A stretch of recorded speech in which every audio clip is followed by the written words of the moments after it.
spanked down the third baseline. McMaster motors around third. He'll score easily. And K-State leads 7-3. Back-to-back doubles from McMaster and now Ausmus.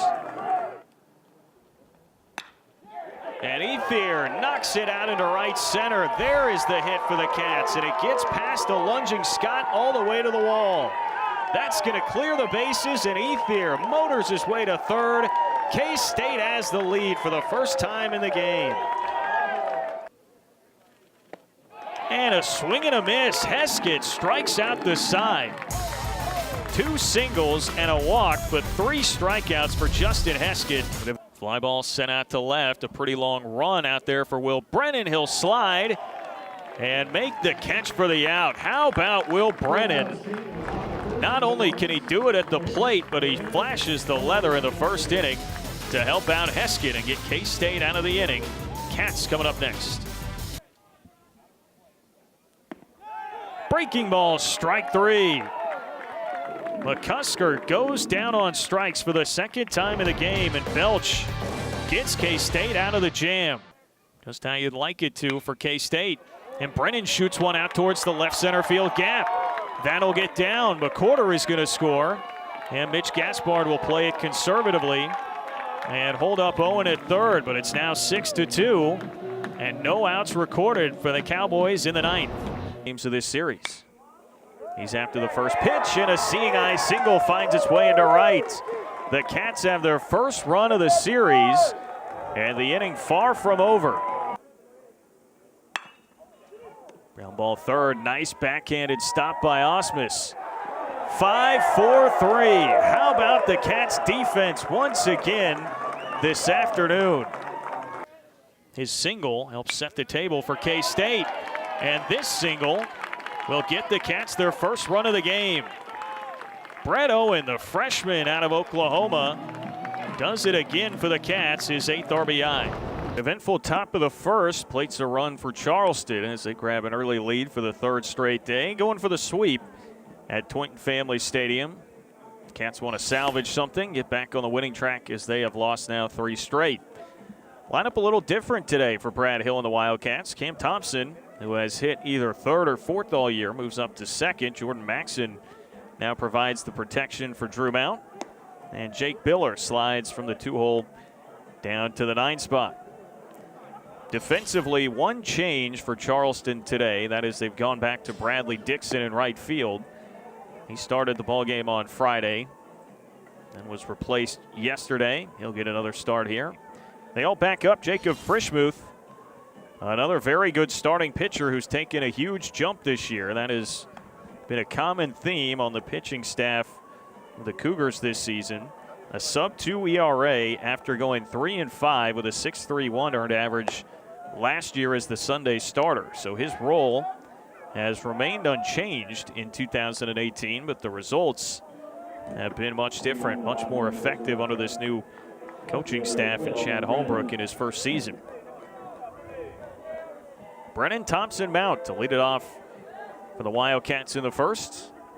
Got the best 3 hitters for the Wildcats here, and it's time to get some positive energy in that dugout from the offensive side.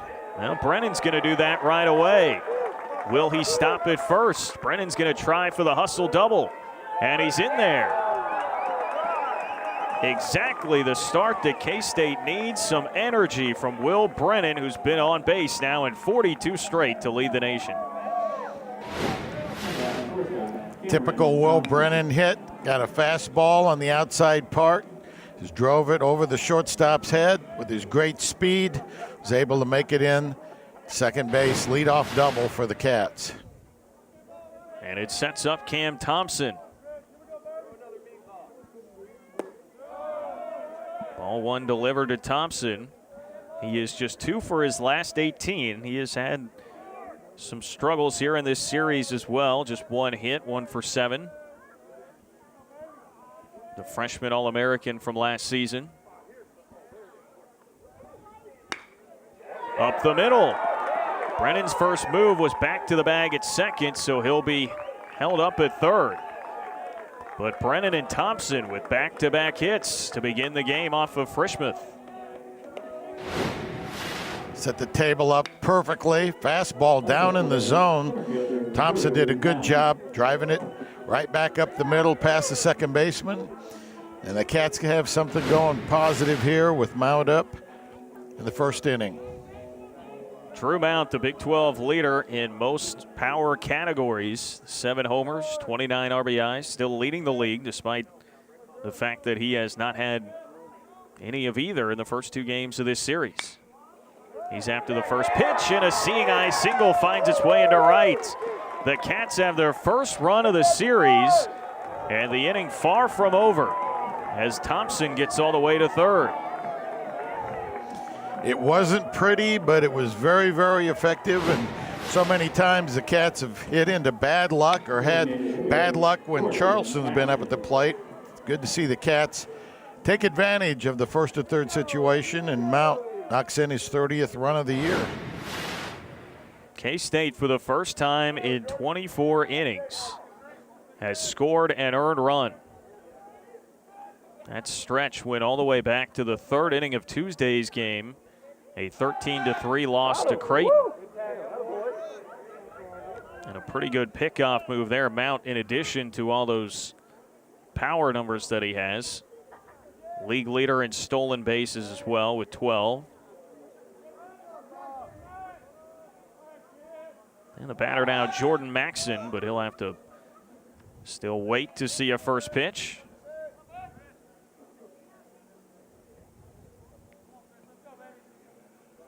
And Maxson, some of the key to being able to move Thompson up to the 2 spot in the lineup, the way that he has swung it lately, as he sends a line drive out to center. Sliding attempt, but it's off the glove of Morgan.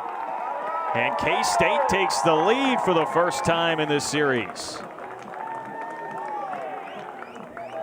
Maxson did a really nice job. Drove the ball right up the middle. Cats have been squaring up. That's 4 balls squared up more or less here in the first inning. As many as they've had maybe for the weekend. And real nice approach. It's good to see. It's important Maxson continues to hit, stay hot, so that they can protect Mount in that 3-hole position. That'll bring Will Dorton out of the dugout for the Cougars for a mound visit here with his starter, Jacob Frischmuth, who has already allowed a pair of runs to the Wildcats without recording a single out. A pretty short visit. And he'll now deal with Hans Harker at the plate, but Frischmuth not accustomed to being hit like this. He's really only been tapped for multiple runs by Georgia. He gave up 4 earned runs in a start against the Bulldogs. Outside of that, just 1 earned run in 18 innings pitched. Cats with first and second, still nobody out here in the first inning. Charleston thinking this may be a sacrifice spot, and Harker does try and get it down. Harker .256 average this season. Started the game yesterday. He was 1 for 3.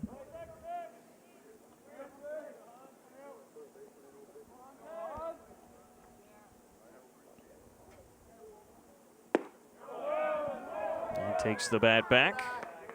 1 ball, 1 strike. Harker this year does have a couple of sacrifices.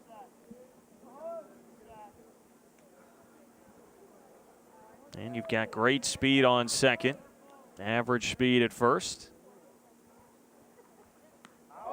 And K-State will take that. Harker not very happy. He'll head to first, but that takes away the sacrifice, and K-State will have him juiced with nobody down. I don't know what Hans is upset about it. Getting hit on a cold day probably would be the thing, but I'm sure Charleston's not throwing at him. It's just unless somebody said something, there's no real reason to be upset other than you got a nice little bruise there on the thigh. Temperatures about 40 degrees at first pitch, overcast skies in the Little Apple today. But not a situation where Frischmuth was wanting to hit anybody, certainly, as Marker was trying to give himself up. And after 4 straight hits and a hit batter to begin the inning, we'll see Trent McMaster.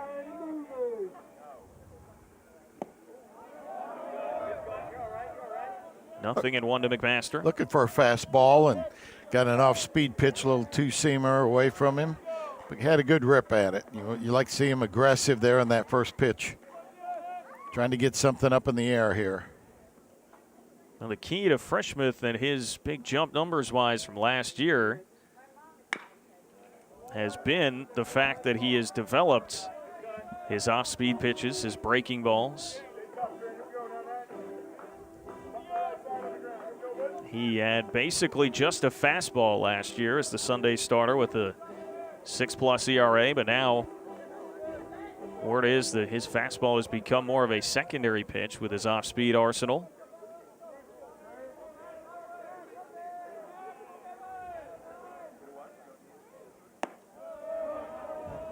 Master lays off the 0-2. Trent, 273 average this year. He actually leads K-State at average for the series with a 400 average, 2 for 5. And tied for the high water mark in hits.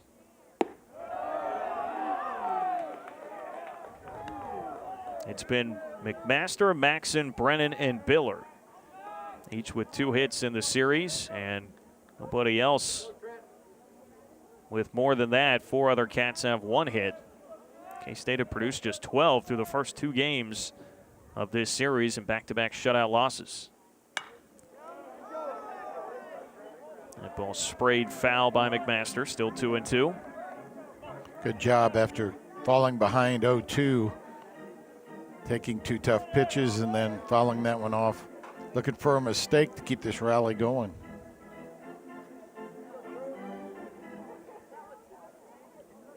Well, we could give you all kinds of numbers from K-State's offensive struggles over the first 2 games. They have not had the bases loaded at any point. A late swing, McMaster down on strikes.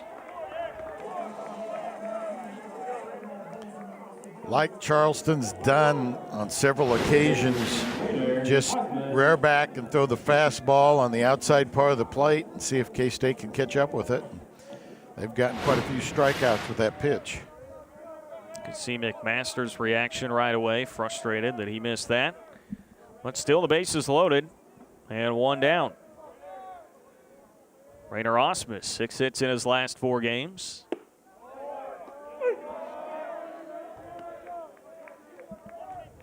That's bumped his average up to 236. Ausmus has some pop in the bat.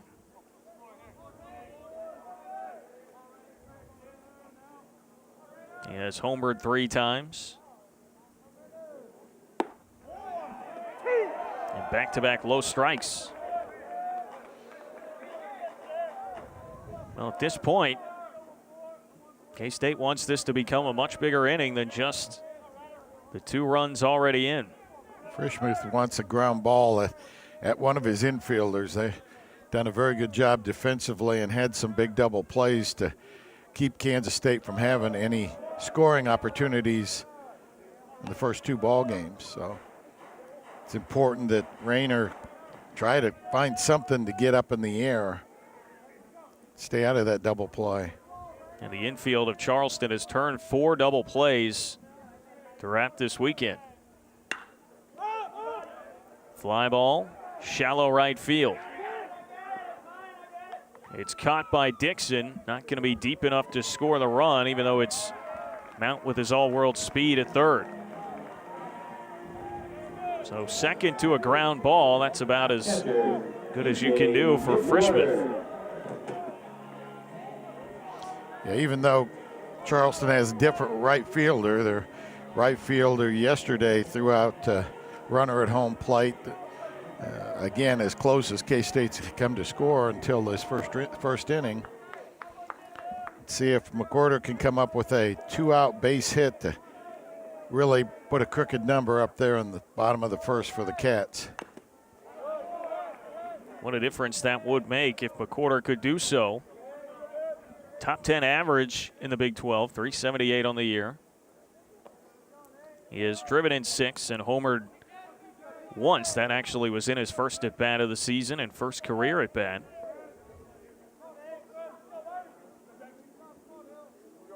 Catching for the second game in the series today. And he is another Wildcat that's been in a number of different spots in the lineup.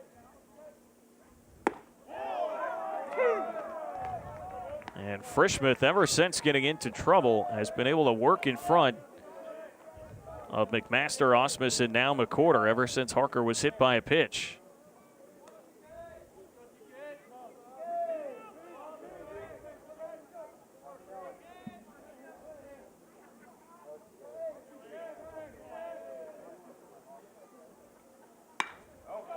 And that'll tail foul. McWhorter trying to go the opposite way with 2 strikes. It's a good approach. Got a fastball up in the zone, a little outside. Did a real nice job fouling it off. Live for another pitch here. McWhorter 1 for 3. This weekend he has walked once. Did he go? He did not, says Carlos Martinez. Down the first baseline. It's Martinez at first. Michael Mazzarisi, the home plate umpire. Matt Anderson at second. Jason Blackburn at third. The finale of the series today.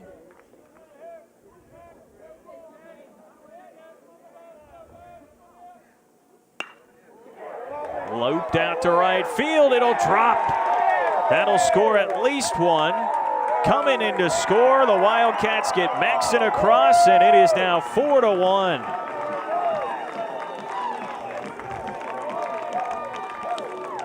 Fantastic job of hitting. Stayed back, almost got it down the line. The pitch before, got a fastball down in the zone and didn't try to do too much with it, just poked it the other direction.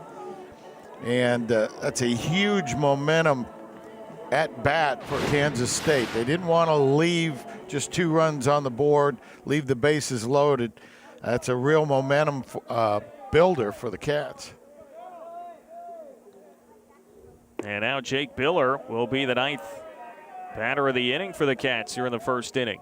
It's good to see the Cats bat around rather than Charleston in the first inning. The first game of the series, Charleston put a 5 spot up, and Cats have kind of been playing catch up ever since then, and really good to see this response by the Wildcats.